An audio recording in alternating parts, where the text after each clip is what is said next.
So you heard about MiHoYo's 2 new games and you're wondering how do they measure up to Genshin Impact, and whether you might actually like either of them.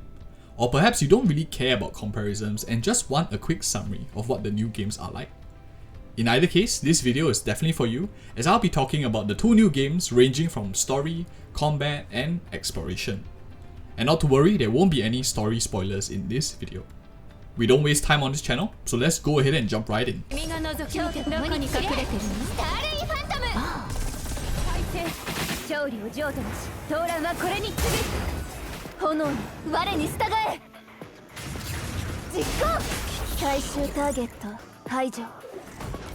To make things flow a little better, I'll group the discussion into 5 different chapters. The first 2 are for players who really like action and skill, the third is about character design, and the last 2 will be on exploration and lore content.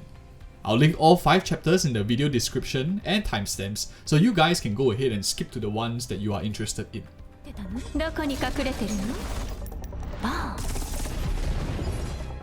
Combat and mechanics are all about action and achievement for players. And in terms of combat pacing, Star Rail is definitely the most chill out of all the 3 games, because turn-based games like Star Rail inherently lack the dynamic 3D real-time combat that action-oriented titles like Genshin or Zenless Zero have.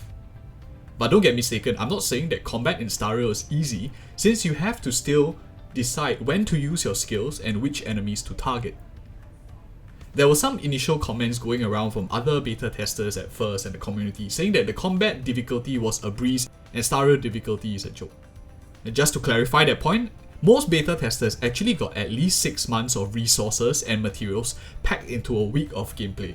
Inherently, that just means like giving endgame resources to players that are only playing for a week long. Gacha games inherently add a strain on resources and is a huge part of the combat difficulty by having not enough resources to build all your characters.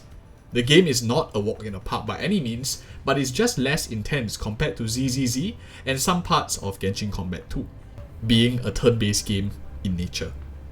If you are fans of other turn-based RPGs like Epic 7 or Dislike, you likely will enjoy Honkai Star Rail 2, especially if you appreciate a semi-open world concept and you get to see the characters you have in sort of like a 360-degree angle. Zenless Zone Zero, on the other hand, is a real action thriller. Most characters have an enhanced attack or get a bonus with perfect dodges, which requires a real good understanding of the monster mechanics and positioning. Combat is very tough, especially when slightly underleveled or undergeared.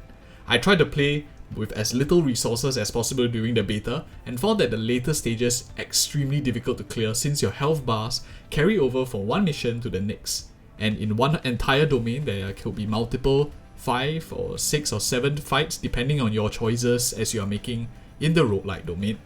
I'm not a Dark Souls-like game player myself, but I thoroughly enjoyed the difficulty of gameplay and spent hours trying to master my combat mechanics. Overall, while most will conclude that ZZZ is a roguelike game, I actually feel that at its core, it's still a QTE combat game with roguelike mechanics added in. Players who like titles like Punishing Grey Raven or Honkai Impact 3 might like the new engine in this game much better, and definitely recommended for players who think that Genshin content is getting too easy.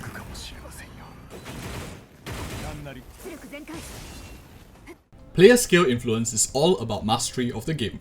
To what extent can you pay to win and how much of it is true skill and knowledge? All 3 games are skill based, that's for sure, but money can bridge a lot of the gap. Out of the 3, I think Honkai Star Rail is the most difficult to pay to win, because most of the difficulty comes even before you enter the stage. For instance, bringing the wrong elemental team or characters that don't synergize well with each other are some examples of what I mean. Even if they were all max unlocked with whale gear, players will still not be able to clear some of the content that requires a specific setting. For players who like strategy and thinking like games, Star Rail would definitely feel like home, giving good complexity in terms of team composition choices, plus the initial resource drop really makes it challenging for players to decide which are the most efficient characters to build and clear with as little resources as possible. I've done a quick video on efficient DPS characters to build already, and I'll link it in the video card above for anyone who's interested. As for ZZZ, the skill disparity between someone who's very new and someone who has an insane actions per minute and reflexes are very apparent. Unlike Genshin where rotations and reactions matter more, ZZZ focus on combat timing and dexterity. Dodging at the wrong time puts your dodge on cooldown, and then you will get hit by the enemy and etc. Meaning that good timing is required, and gameplay significantly improves with understanding enemy mechanics and typing. Not only that, certain characters like Soldier 11 also have a certain timing to their normal attacks, where if you swing it only at the right time, you will get the enhanced fire attacks. In a sense, Honkai Star Rail is like learning meta teams in Genshin that change very rapidly for the different types of content that you are fighting, while ZZZ is really about timing your rotations, iframes, and dodging. Depending on which you prefer more, you will get satisfaction from the respective games.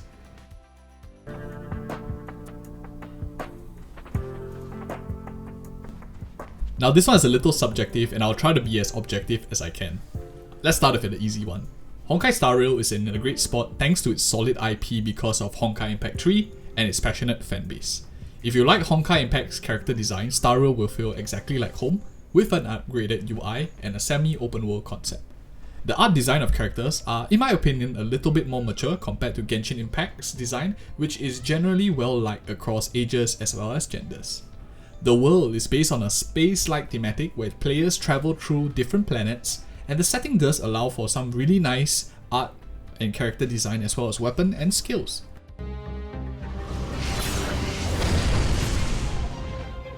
是时候该出奇兵了。煌煌威灵，尊无赤命，斩无赦。 Zenless Zone Zero is a very brave attempt from Hoyoverse to try a design style very different from Genshin or Honkai, which are largely fantasy style driven. ZZZ takes a much more urban and metropolitan design style, and in my opinion, the design style is closer to a game like Dislike than Genshin. In terms of character design, I think that ZZZ offers the greatest diversity of characters out of the three, from humans to animals, demi-humans, from slim waifus and chunky males, even from pale skin tone to dark skin tone and even blue skin tone. Players who appreciate diversity in the character lineup would definitely appreciate ZZZ for this aspect. Both ZZZ and Honkai Star Rail are similar in that they are semi-open world, where you can control your character in sort of like a 360-degree angle, but not interact with every surface like Genshin where you can climb walls or set grass on fire. But you still can interact with NPCs and move around town. As of the first beta, most of ZZZ's main exploration is roguelike in nature and done within the domains. 2 domain runs will almost never exactly be the same, since the buffs and debuffs you can get while exploring the commissions are random. You also get resources to build your characters to make subsequent runs easier, but RNG does play some factor in determining your outcome. As for the town, it feels very similar to a Monster Hunter game too, where you can interact with the store owner to get certain food buffs for your subsequent runs. What I like most about ZZZ's exploration is you can actually meet playable characters in town from time to time with some dialogue, and I do hope they keep this in the full game launch too. Star Rail World is much larger compared to ZZZ, possibly due to Star Rail being further in the development timeline, because they just had a CBT2, whereas ZZZ is only in the first beta, called the tuning test. For Star Rail, you are able to enter buildings and interact with most objects, and the game engine does feel much more similar to Genshin. I won't spoil the story, but basically you can visit different planets similar to Genshin's Mondstadt, Liyue, and Inazuma, all with different thematics. And in that sense, Star Rail's exploration is much closer to Genshin's, and players who like the aspect will definitely like Star Rail too. There won't be any spoilers in this section, so not to worry. I'll just be talking about some generic plots and themes, and for you guys to decide if it's interesting or not. Star Rail has a very similar style like Kingdom Hearts, where planets have their own individual stories and quests as well as their own unique map designs, and a much broader main plot blankets it. I do think that Honkai Star Rail will stand out eventually due to its storytelling and lore building, given Honkai Impact 3's already excellent story writing as a testimonial and precedence. But for now, and perhaps it was maybe just because a beta test and it wasn't really shared with the beta testers, the main plot does feel a little bit patchy and lacking for now, while the individual planet stories are really well developed and very similar to issues which I feel Kingdom Hearts 1 was like. ZZZ on the other hand has a very interesting story when combined together with the urban metropolitan style of its design, making much more relatable in some sense to real life. There wasn't much shown to us in the beta yet, but the main quest so far, and Soldier 11's story quest, gave me a really good gauge of the quality of writing and definitely left me appreciating the characters a little more.